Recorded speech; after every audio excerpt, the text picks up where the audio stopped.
Have you ever noticed this? Someone sits quietly in a room the entire time, barely speaks, barely reacts, and then suddenly they say one sentence and everyone listens because somehow their words carry weight.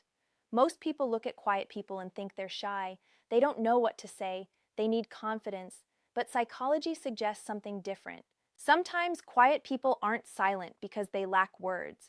They're silent because their mind is already busy listening. While everyone else is talking, they're observing the tone of your voice, the energy in the room, who is genuine, who wants attention, who actually listens. Quiet people often process more than they express, and because of that, social situations can feel louder for them than they look. A room that feels normal to everyone else can feel mentally crowded to them. Too many voices, too many emotions, too much information. So they don't immediately jump in, they watch first. And here's where people misunderstand them. Silence is often seen as emptiness, but many quiet people are the opposite. Their silence is full of thoughts, full of observations, full conversations happening internally. You know that moment when someone asks, "Why are you so quiet?"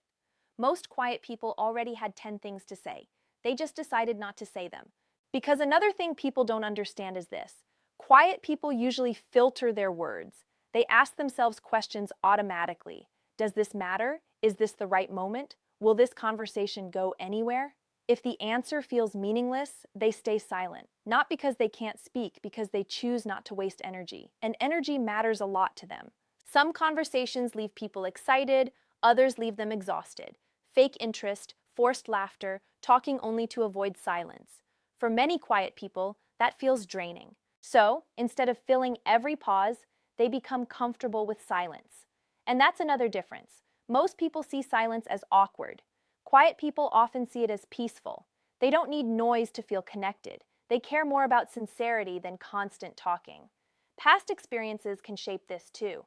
Some people were ignored, interrupted, misunderstood, or felt invisible when they spoke. So, over time, they became more selective. Not closed, selective. There's a difference. And something interesting happens when quiet people finally trust someone. The version people thought never existed suddenly appears. They laugh more, talk more, become expressive, almost like a different person. But it isn't a different person. It's the same person feeling safe. Because people don't open up everywhere. They open up where they feel accepted. And maybe that's why quiet people are often misunderstood. People think distance, they feel caution. People think coldness, they feel observation. People think silence means absence, when sometimes it means depth. So the next time someone doesn't talk much, don't rush to fill the silence. Don't assume you know their story. Because some people aren't quiet because they have less inside them. Sometimes they're quiet because there's so much happening inside that words arrive later. And when they finally do, they matter.